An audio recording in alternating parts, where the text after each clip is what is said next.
Go Jackets. What is going on, everyone? WreckTalk here again. We talked about this on the live show, so some of this will be a little bit of a repeat if you watch that. Just got off the phone with Papa Wreck and got myself worked up again a little bit. And really the genesis of this channel is conversations, hour to 2 hour long conversations me and Papa Wreck had about Tech football, which usually ended with us getting off the phone and one of us just saying, I don't know, man, I hope we play well though. But we need to have, I feel like, a little bit of a come to Jesus meeting. And look, for other fan bases, I know you're going to troll. Leave your troll comment. That's fine. You're doing what you're supposed to do. This is what makes college football great. I don't respond to a lot of comments unless I get mad, which is something probably I could do better. I'm going to read some comments because I think they allude to a general sentiment amongst Tech fans. So I did the way too early prediction. And look, this isn't me hamming it up or playing a character. This is what I really think, right? Like when I do those videos. I don't even know how you say his name. It's not important. But he says, man, Collins broke you. I know it's a tough schedule, but this is a very pessimistic take for a way too early prediction. And I think that this guy doesn't understand. He uses the word pessimism. I don't think he understands what it means. There's a difference in being pessimistic and realistic, right? Looking at the schedule, I think we have a very good chance of beating Georgia State, Syracuse, VMI, Louisville, Duke, UNC, Virginia Tech, Miami, NC State. So when you say very good chance, to me, that implies you would be favored. Let's go ahead and put the ACC schedule up on the screen now. So the way I read this, you're saying we would be favored in 8 games on our schedule. He says this doesn't mean we'll be 9-3, but only FSU, Notre Dame, and UGA are orders of magnitude better than us. And I agree. In fact, I don't think there's a game on our schedule that is not winnable for Tech, including UGA. There's a world of difference, though, between we have a chance in a game and we will win a game. We're going to be underdogs. Let's just count them up. We'll be underdogs against Florida State. The line will be near even against Georgia State. It'll be, in my opinion, 1.5 to 3 points either way. Probably Tech's way. We'll probably be favored against Syracuse, VMI. We'll be underdogs to Louisville. Might be favored against Duke. We'll be underdogs to North Carolina. And look, as much trash as I talk about them, they are a talented team. We're not dominant over North Carolina because we're more talented than them. They'll be favored against us too. So what was that? Florida State, Louisville, North Carolina, Notre Dame, possibly Virginia Tech. That's in Blacksburg. It's a tough place to play. Virginia Tech's playing a lot better football, especially toward the second half of last season. I'll leave that out. We'll be underdogs to Miami. We'll be underdogs to NC State, and we'll be underdogs to UGA. That's 7 games on your schedule. You'll be an underdog. And I feel like I have to qualify this because I've got a lot of comments like this. Does that mean I think Tech's a bad team? Does that mean I think Tech will lose all those games? No. I'm just saying, being realistically looking at it, you're going to be underdogs in at least 7 games. How many of these teams will be ranked? Florida State will be ranked. Louisville will be ranked. North Carolina will be ranked. Notre Dame will be ranked. Miami will be ranked. NC State will be ranked. Georgia will be ranked. And possibly more. That's at least 11 of them went to bowls last year on our schedule. 7 teams will be ranked. 3 teams will be ranked in the top 10. Florida State, Notre Dame, and UGA will be ranked in the top 10.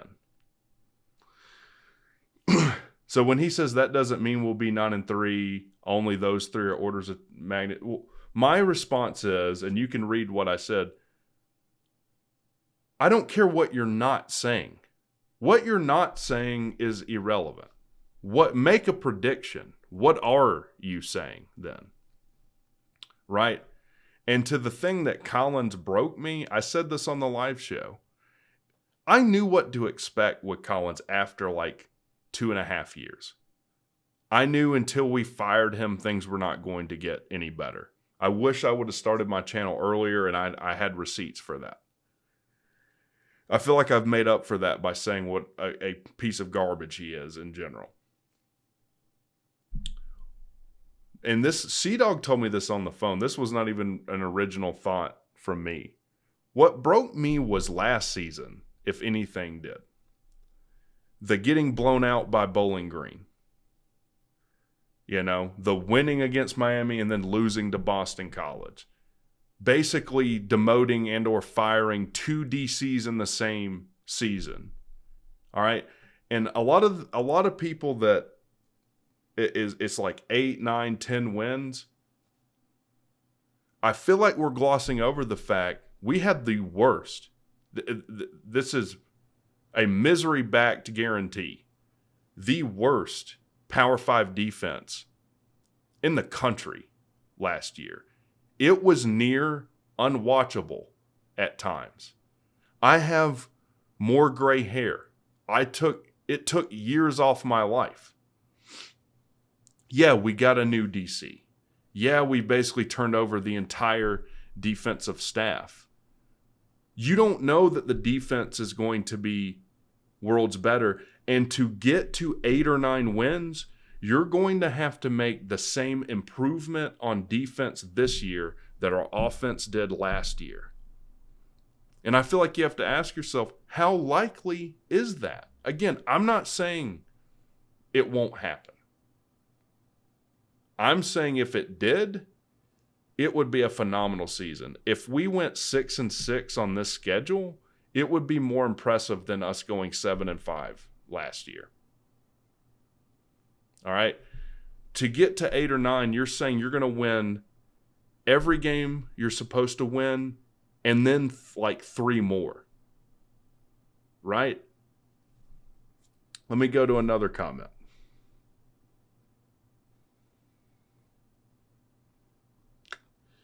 I've gotten a few. Read this on the live show too. Talking about the people's hire. And I feel like I need to address this too. And just in general, this is the feel I get. I think a lot of people, I love tech history. I love what tech is. All right. I wouldn't do this if I didn't bleed white and gold. But I think a lot of people that are already bought in on tech say, look at the Pepper Rogers. Look at the John Heisman. Look at the Calvin Johnson. Look at the Joe Hamilton and the Ralph Regan and George O'Leary. 1990. The reality is tech hadn't been that in a long time. We've gone through undoubtedly the worst. I know Bill Lewis. We've gone through undoubtedly the worst stretch in program history, and we're rebuilding.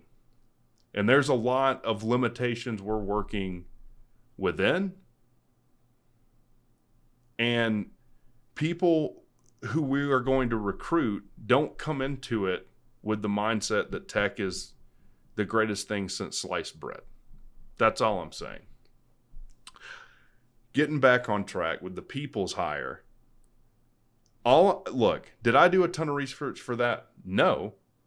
What I did do is I looked statistically at passing defensive stats and total defensive stats for people's time. This is the new DB coach at Georgia State.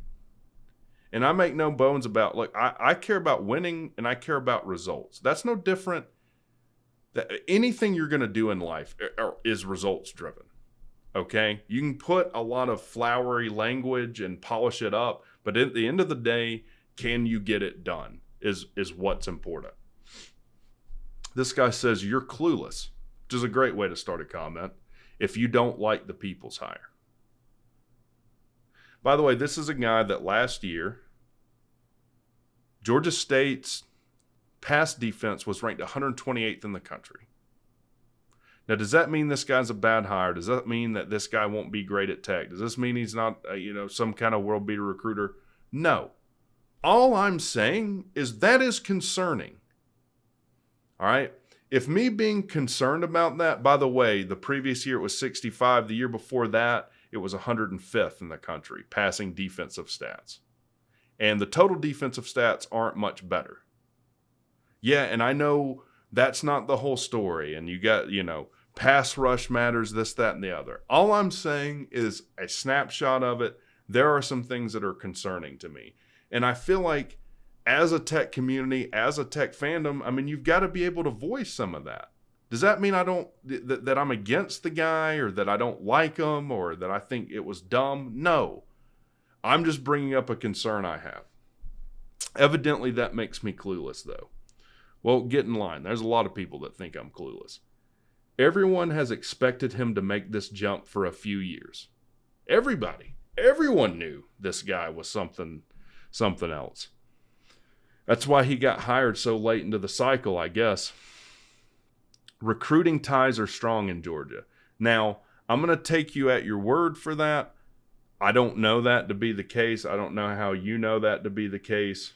Anyways, this is a very similar hire to Pope, Santucci, etc. in many ways. Well, could you name one? What are you saying? It's the same. It's a similar hire in that they're all defensive guys. I need you to expound on that. Key is operating by hiring guys on the upswing. Faulkner, case in point, in an attempt to get under the radar guys. Now, this to me flies in the face of if everyone knows he's going to make the jump. That doesn't seem like an under the radar hire to me. And here's the thing. Faulkner came off a staff that had just won national titles, that had worked with a quarterback that had done well for them. Like, he had a far better resume than the Peoples guy. Like, how could you compare the two? And again, does that mean I don't like Peoples? No. Again, I feel like I have to keep saying it for the people that are typing now. That doesn't mean that I don't like the guy. All right. And then someone just shotgun comments too. Tillman was a shitty developer and recruiter. Peoples is a great recruiter and can develop players. I'd like to know how some of you know this. Stop acting like people. I think he meant to say Peoples isn't a good coach. So this is all I'm saying. Again, I bleed white and gold. This is really about expectation. What we did last year was great. Getting back on track, getting back to a bowl, stopping the bleeding. What we did on offense last year was phenomenal. What we've done with the offensive line was phenomenal. But don't look at that and think that you can just show up and beat a team like Georgia State without thinking about it. That's how you get beat by teams like Bowling Green and get blown out by them. So I feel like as for me, I'm speaking for me, as a Tech fan, rein it in a little bit and realize this is a very tough schedule. And to me, you cannot expect to come out here and rattle off 8 wins or more. To me, that's setting yourself up for failure. I think in my way too early prediction, I said 6-6. The Vegas over-under will probably be something similar to what it was last year at 4.5. In fact, we'll be favored in 4 to 5 games at most this year. So, again, this isn't me bashing on Tech, but I do feel like we have to be realistic about what's in front of us and have realistic expectations for what's in front of us. Now, with that being said, I hope I'm wrong about all of it. I hope we go undefeated. I hope we make a run in the playoffs, whatever. I'm just saying, based on what I see now, this seems to be the way it is. So let me know what you guys think in the comments. Am I clueless, or am I just off base? Let me know. You guys have a good one.